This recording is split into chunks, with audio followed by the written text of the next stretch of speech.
Krista back here with you again today. And today I think I'm going to title this one Sinister Minds Exposed.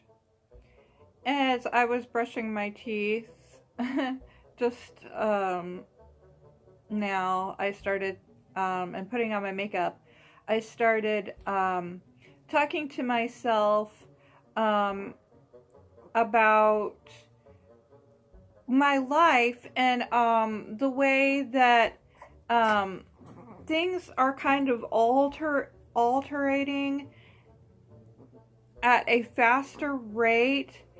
and I'm really finally starting to see the results, and I'm kind of getting excited about the progress that I've made so far, and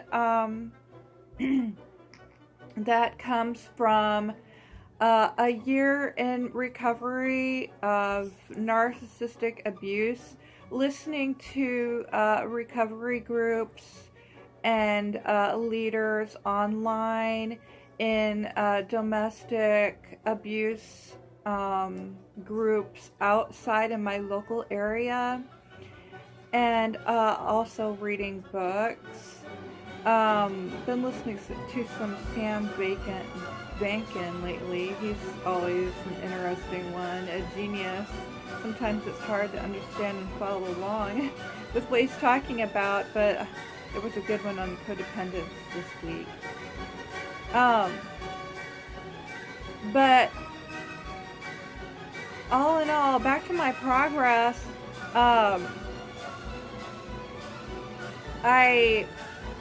I'm a little slow because right now I'm like severely allergic to chemicals and different pollens and trees and like molds and stuff now more than ever in my life, after I had black mold sickness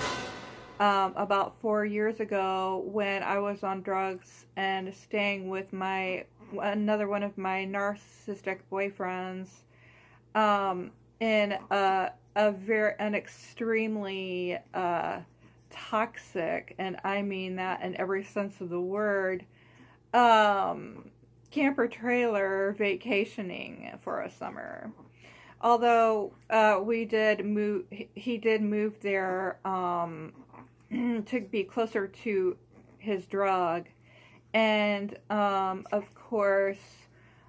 all shit hit the fan when during that time he threatened to burn my clothes. And when I finally did leave and was trying to get off those drugs, he called CPS on me and my family, and just basically exposed me, saying that I was a very bad drug addict and all this stuff. And although it was kind of a blessing in disguise, because now I'm taking the steps further now to sober up since then, and was in my first recovery class in my life at, in my late 30s, and struggling with so many narcissistic relationships, be it, lifestyle, friends, boyfriends, basically kidnapping type situations before that, where men encouraged me to use. And then there are a lot of different manipulative tactics one can use, that's why I'm calling this today Sinister Minds, because they just will use any means they can, usually cruel and deceptive modes, although they may come across very charming at first and goody-goody. especially with covert cases where in overt things are just out there and like they're just a crappy person all the time. Coverts really don't even realize what they're doing half the time, and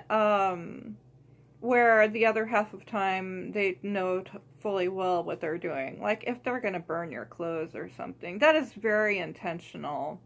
And their jealous rages, or just rages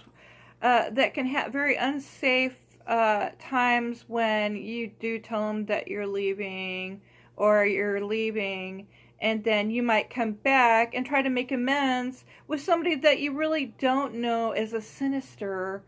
or even like criminal minds that they could be hiding very well, be hiding from you. And when you're out there and you don't know who you're dealing with, oftentimes we can keep repeating these patterns all our lives. It's just the thing that is going to happen until you really start doing recovery on yourself every day, at least, 15 minutes or more of a time where you're picking up new information, going through the grief process, and it might take years. It is a process, and I think the deeper that we were abused as children, even in subtler ways, even if you come from dirt, or if you come from a very rich family where the dynamics still played to where the people in it were very dysfunctional or toxic in ways where they always made you feel inferior. You were way down here on this level, and you were bad every time you had a thought or wanted to do things that you wanted. And you grew up thinking and believing, as codependents do, that whatever people say is what you should follow with, and that kind of a mindset can really run deep into the gamut and cut deep down inside of us, where it might not be verbal abuse as much, but it could be emotional abuse, where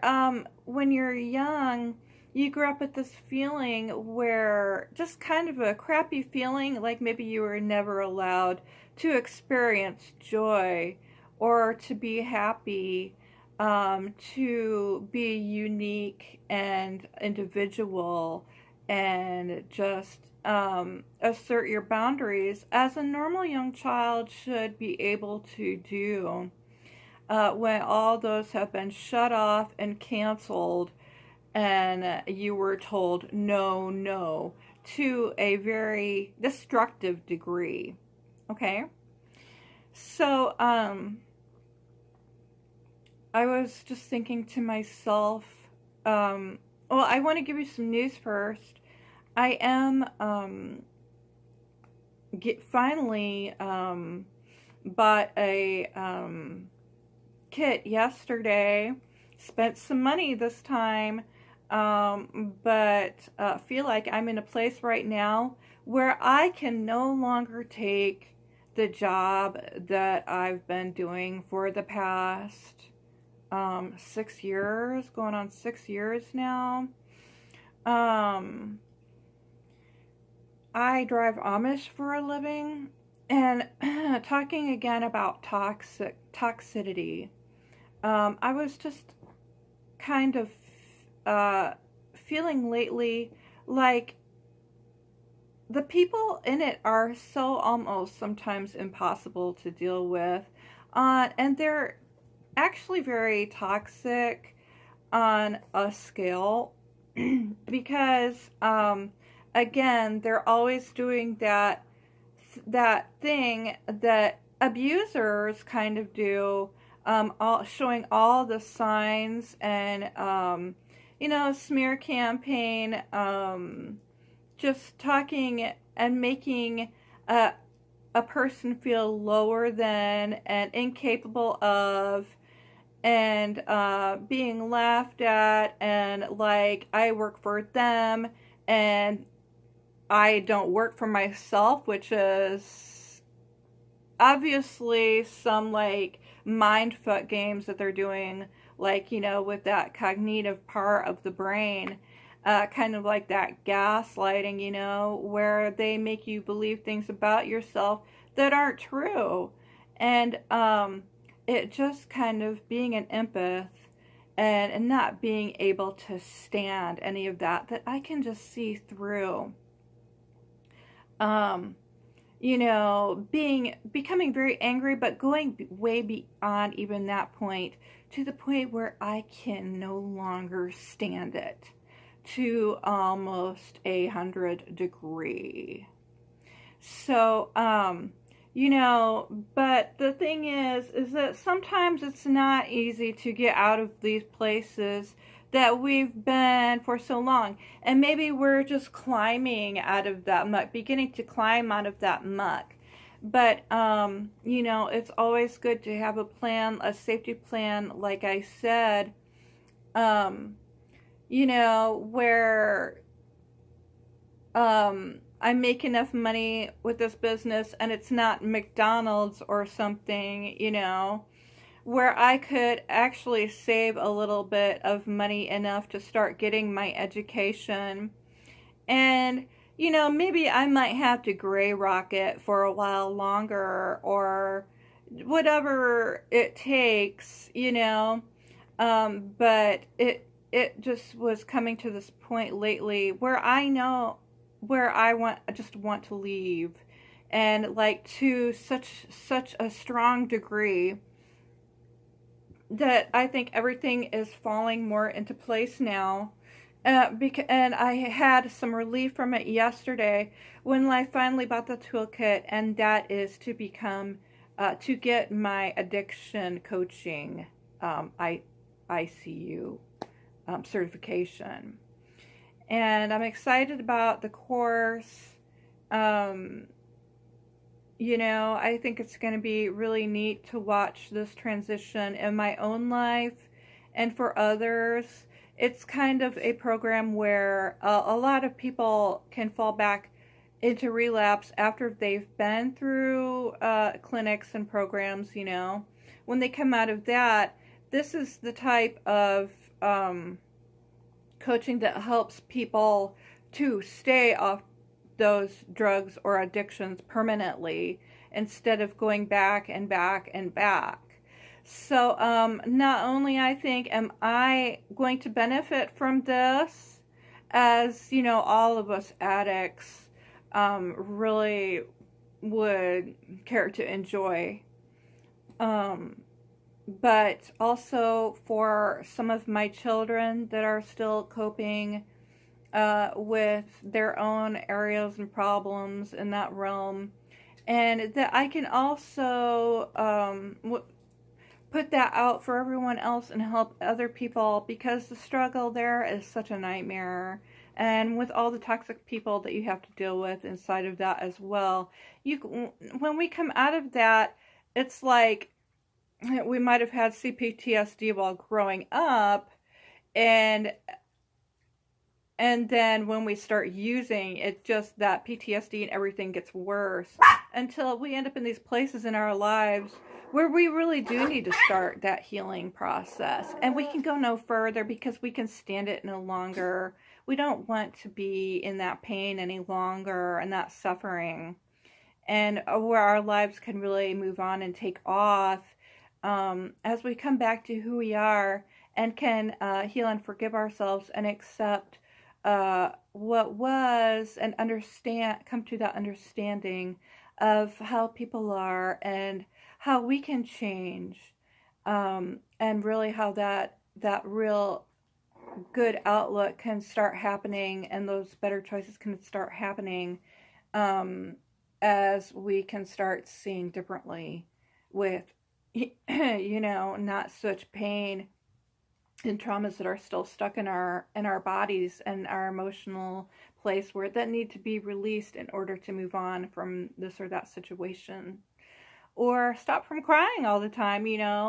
relieve some of that anxiety or depression that we hold so well, like rocks inside of ourselves. Um, you know. So, the Sinister Minds. Really, I look back into my own past and see where I am today. And like I said, I talk to myself sometimes while I'm cooking or putting my makeup on or whatever. But I find that in those times that I do talk to myself, where I might not have anybody else to talk to at that time, it's good because I'm processing as I do it and just kind of looking at where I'm at right now and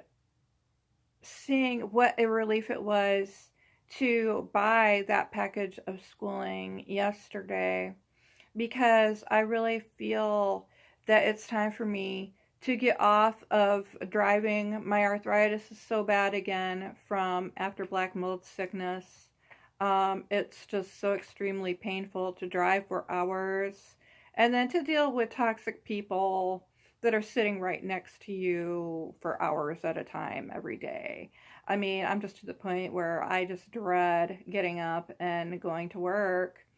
and life becomes more of a nightmare because of it. And when it really shouldn't be that way, you should have things in your life that you enjoy on a constant basis, not things that are going to make you feel like shit. Okay. So, yeah, my poor health makes me really want to maybe just work from home and be able to make, decent money to provide for myself and for my children. Um, and, but yeah, taking that look back, I kind of saw before me,